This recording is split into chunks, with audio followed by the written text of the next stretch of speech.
As the House prepares for a formal vote to authorize the impeachment inquiry into President Trump, Republicans are comparing their situation to a horror movie. For more on this, it's time for a closer look.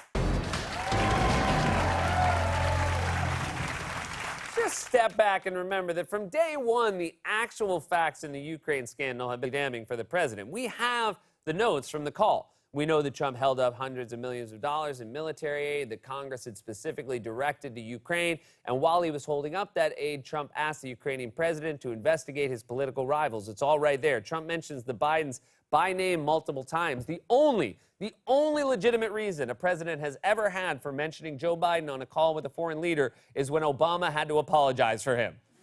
Mr. Prime Minister, I'm sorry about Joe. Just because you could see London and France does not mean he should have said anything about your underpants.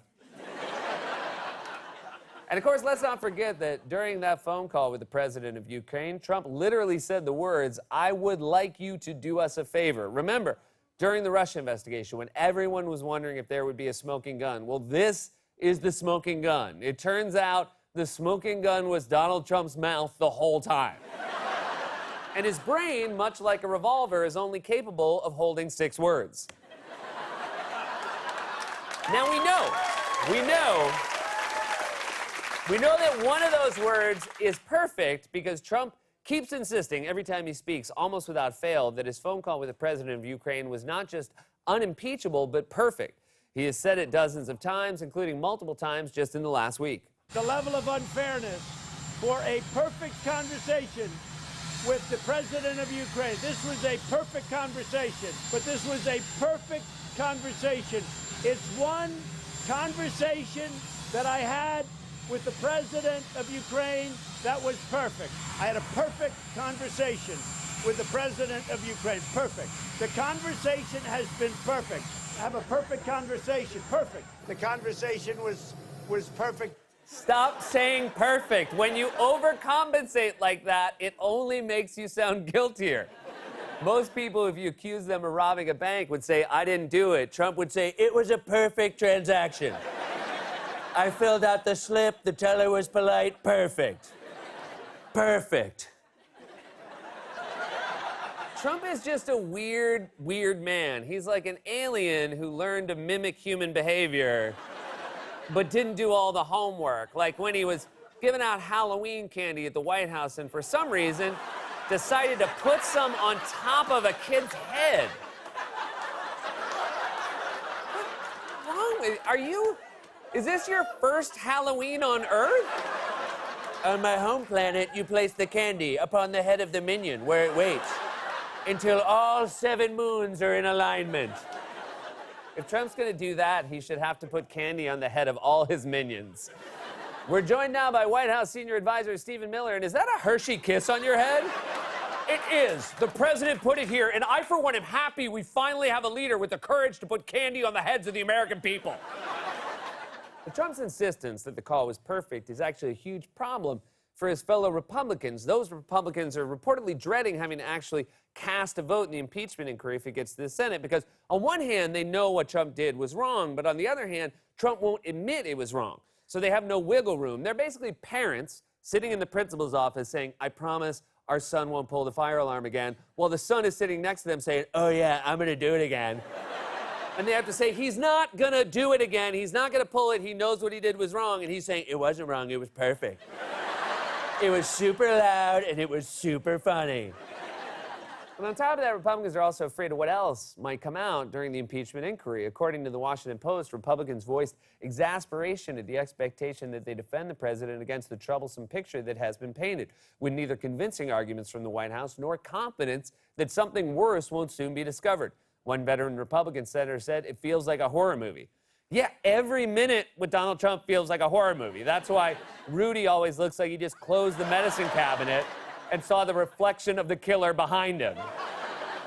And I'm sorry, but you guys don't get to complain that you're in a horror movie when you're the ones who invited the Baba crook into the White House.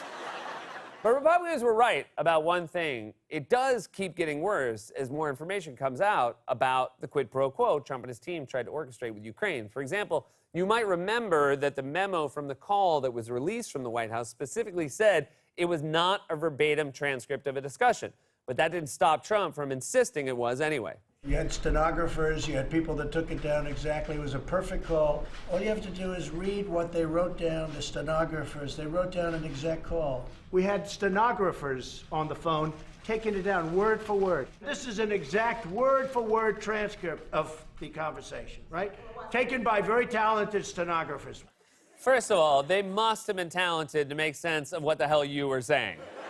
In fact, we know it's hard to transcribe Trump because one time Trump could not say the word origins, so the White House literally had to make up a new word spelled oranges, which appeared in an actual White House transcript because that's how Trump kept pronouncing it. I hope they now go and take a look at the oranges of the investigation, the beginnings. The Mueller report, I wish, covered the oranges, how it started.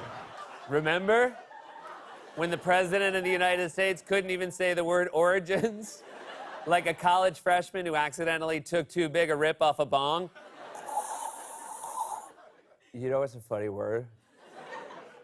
Orangens. Orangens.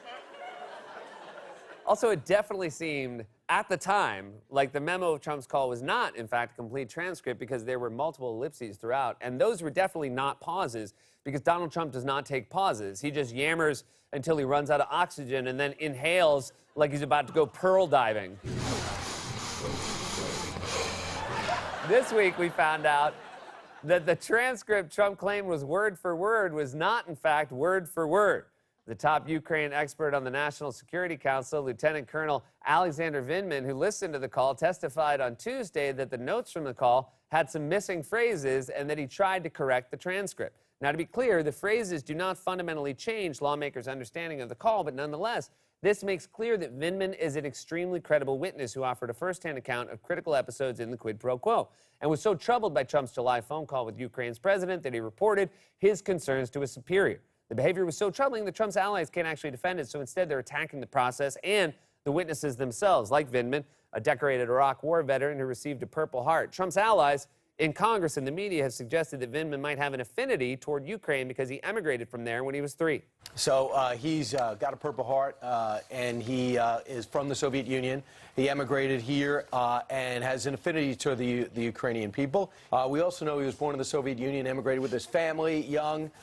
He tends to feel simpatico with the Ukraine. Simpatico? What are you? A right-wing beat poet? That cat wigged out.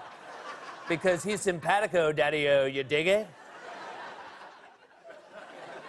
Republicans can't defend Trump's corrupt abuse of power because they are indefensible. There's nothing they can say. In fact, they're so at a loss to defend him that even when it comes up in private, they quickly move on to other topics. Here's how Democratic Senator Chris Coons explained his private conversations with Republicans in the Senate about impeachment. I've worked hard to develop some meaningful friendships with my Republican colleagues in order to be able to legislate on a wide range of issues. We are having no meaningful conversations about what's the path forward, about the president's conduct with regard to Ukraine.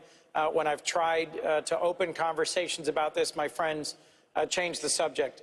How do you just change the subject? Let's talk about impeachment. Speaking of peaches, would you like some fruit? I got a bowl full of Oranges. Trump allies have run out of defenses, so now they're just whining about the process and smearing a witness simply because he was alarmed by the president's corrupt behavior. Republicans have nothing left to say, so all they can do is repeat Trump's lies, and some of them are doing it in Word for word. This has been A Closer Look.